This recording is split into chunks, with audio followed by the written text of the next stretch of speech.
नहमदुहु व नुसल्ली अला रसूलिहिल करीम अम्मा बाद फ़अऊज़ु बिल्लाहि मिनश शैतानिर रजीम बिस्मिल्लाहिर रहमानिर रहीम क़ाल अल्लाहु तआला फ़िल क़ुरानिल मजीद या अय्युहल्लज़ीना आमनु तूबू इलल्लाहि तौबतन नसूहा आमनतु बिल्लाहि सदक़ल्लाहुल अज़ीम। मोहतरम नाज़रीन, आज का जो मौजू हमने रखा है वो जो बदलते हुए हालात हैं, जिस तरह इस दुनिया में एक वबाई जरासीम या मर्ज़ कह लें फैल रहा है और लोग इस वबा से, इस जरासीम से इतने डर गए हैं कि उनके ज़िंदगी के सामने अल्लाह ने जो नेमत ज़िंदगी के दी है भूलते हुए मौत को अपने ऊपर सवार कर लिया है और ये फ़िक्र नहीं रही कि ये वबा आया क्यों आई है और इसका आने का मकसद क्या है। क्योंकि याद रखिएगा, पिछली कौमें, उन पर जब कभी मुसीबत आती, परेशानी आती, तो वो अपने रब की तरफ रुजू करते, अल्लाह की तरफ रुजू करते, अल्लाह से माफ़ी मांगते, अल्लाह से तौबा करते, अल्लाह के सामने गिड़गिड़ाते, तो अल्लाह ताला उन्हें शिफा भी देता, उनके गुनाहों को ही माफ़ फरमाता और जो वबाई अमराज है उनसे अल्लाह ताला निजात भी देता। आज हमारा हाल ये हो गया कि कोरोना वायरस एक ऐसा वायरस बन गया है जो वायरस सिर्फ इंसानों को जिस्मानी तौर पर नुकसान नहीं पहुंचा रहा, बल्कि दिमागी तौर पर भी लोगों को मफलूज कर लिया है। मकसद ये है कि कोई बीमार नहीं भी है तो वो इस वायरस को अपने ऊपर इतना सवार कर ले रहा है कि वो इसके लिए कुछ भी कर रहा है, लेकिन जो असल मकसद है वो मकसद भूल गया है।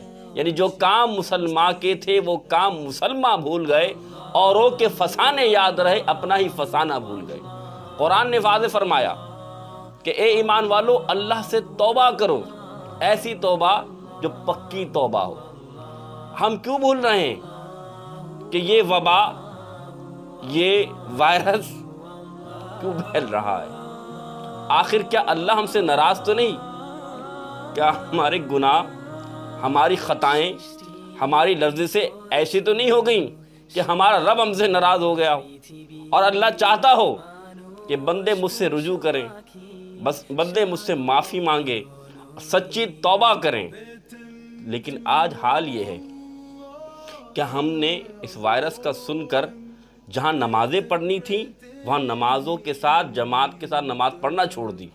जहाँ वज़ू में रहना था वहाँ हर वक्त हम हैंड सैनिटाइज़र और साबुन से धोने में लगे हुए। बेशक धोएं, आप हैंड सैनिटाइज़र भी इस्तेमाल कीजिए, लेकिन याद रखिए शिफा देना अल्लाह का काम है। एहतियात हमारे दीन में है, लेकिन एहतियात कैसी करनी है? इन्नमल आमालु बिन्नियात, मेरे नबी ने फरमाया हर अमल का दारोमदार नियत पर है।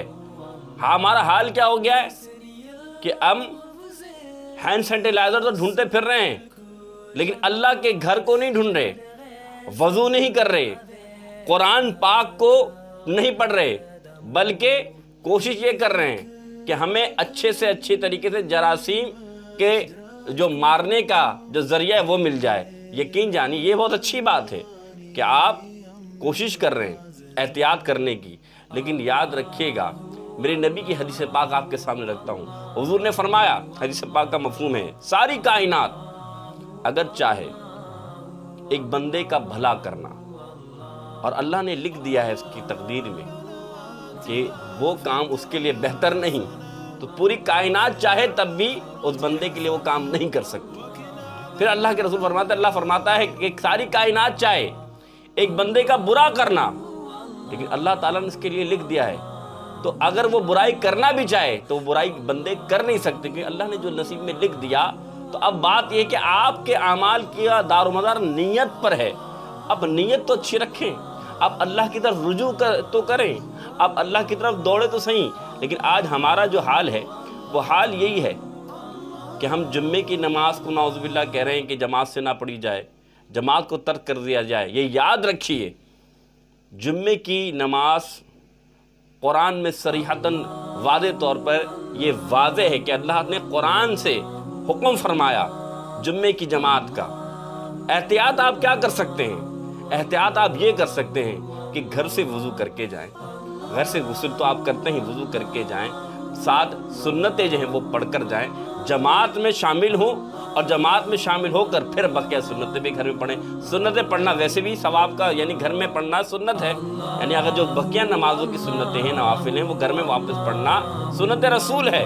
تو آپ اپنے گھروں کو ویران نہ رکھیں، بلکہ حدیث سے ثابت ہے، میرے نبی علیہ الصلوۃ والسلام فرماتے ہیں کہ گھروں میں اللہ کا ذکر یعنی نمازیں پڑھا کرو، کیونکہ جس گھر میں اللہ کا ذکر ہوتا ہے وہ ایسا ہے جیسے جس گھر میں ذکر ہو وہ ایسی اس کی مثال دی کہ جیسے زندہ اور مردے کی، یعنی جہاں زندگی آپ نے دیکھا جہاں اللہ کا ذکر ہوگا وہ گھر ایسا ہوگا جہاں پر زندہ لوگ رہتے ہوں گے، اور جہاں اللہ کا ذکر نہیں ہوتا ہوگا وہ ایسا ہوگا جہاں مردہ لوگ رہتے ہوں گے۔ تو مراد یہ ہے کہ اللہ کا ذکر گھر میں بھی کرنا ہے، اللہ کا ذکر مسجد میں بھی کرنا ہے۔ تو خدا را جماعت کو نہ چھوڑیں، جماعت کو نہ چھوڑیں، نماز کو نہ چھوڑیں، وضو کو نہ چھوڑیں۔ جب آپ یہ کام کریں گے تو یقین مانیں اللہ تعالیٰ آپ پر رحمت نازل فرمائے گا۔ اور آپ اس دعا کو کیوں نہیں پڑھتے؟ کیوں نہیں پڑھتے؟ اس کے بارے میں میرے آقا نے فرمایا کہ بسم اللہ الذی لا یضر مع اسمہ شیء فی الارض ولا فی السماء وہو السمیع العلیم۔ یہاں تک کہ آپ جان لیجئے کہ جو شخص یہ 3 مرتبہ پڑھتا ہے،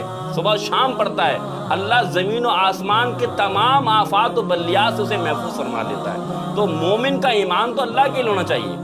آپ یقین جانیں یہ موت تو اللہ تعالیٰ نے کرونا وائرس سے شاید ہو سکتا ہو کئی لوگ مریں اور نہ مریں اللہ تعالیٰ، لیکن یاد رکھیں موت تو برحق ہے نا۔ جس کو وائرس نہیں ہوگا کیا اس کو موت کبھی نہیں آئے گی؟ موت تو آنی ہے، ایک دن آنی ہے۔ موت کا رکھ دھیان آخر موت ہے، کر لے جو کرنا ہے آخر موت ہے۔ موت نے نہ چھوڑا خسرو نہ دارا، اس سے تو فاتح سکندر بھی ہے ہارا۔ کیسے کیسے گھر اجاڑے موت نے، کیسے کیسے پہلوان پچھاڑے موت نے۔ موت کا رکھ دھیان آخر موت ہے، کر لے جو کرنا ہے آخر موت ہے۔ یہ وبا ہمیں اللہ سے ڈرنا سکھا رہی ہے۔ خدا را توبہ کرو، اللہ سے ڈرو، تاکہ اس وبا، اس جراثیم سے، اس وائرس سے اللہ ہمیں محفوظ فرمائے۔ اللہ تعالیٰ سے دعا ہے کہ اللہ تعالیٰ ہمیں ہر وبا، ہر ایسے مرض سے شفا دے۔ لیکن میں ایک بات کہنا چاہتا ہوں آخر میں، یہ مرض، یہ وبا جو آج پوری دنیا میں پھیل رہی ہے اور لاک ڈاؤن، لوگ اپنے گھروں کے اندر محصور ہو رہے ہیں، بند ہو رہے ہیں، وجہ پتہ ہے کیا ہے؟ آپ کو بتانا چاہتا ہوں۔ آپ نے نہ دیکھا کہ کشمیر میں مسلمانوں کے ساتھ کیا ہوا؟ لوگوں نے آنکھیں بند کر لی، دنیا نے آنکھیں بند کر لی، انہیں جبرن کمروں کے اندر، گھروں کے اندر بند کر دیا۔ کئی مہینے ہو گئے، بچے بلک رہے ہیں، مر رہے ہیں۔ رب دیکھ رہا ہے اور اللہ دیکھ رہا ہے۔ اللہ وہ وقت بھی دیکھ رہا تھا جب کوئی بچہ کشمیر میں بھوکا دودھ سے مر جاتا تھا، اللہ یہ وقت بھی دیکھ رہا ہے۔ تو وہ جبرن بند تھے، آج تم نے خود اپنے آپ کو بند کر لیا، کیونکہ اللہ نے تمہیں دکھانا تھا کہ دیکھو گھر میں بند ہونا کیسا ہوتا ہے۔ تمہیں احساس ہو اس قوم کا جو کشمیر میں بیچارے مسلمان تڑپ رہے ہیں۔ خدا را آج جاگیں اور اپنے بھائیوں کے لیے کچھ کریں۔ اللہ تعالیٰ کا عذاب ایسا نہ ہو سب پہ مسلط ہو جائے۔ اللہ تعالیٰ ہمیں اس عذاب سے محفوظ رکھے۔ وما توفیق الا باللہ۔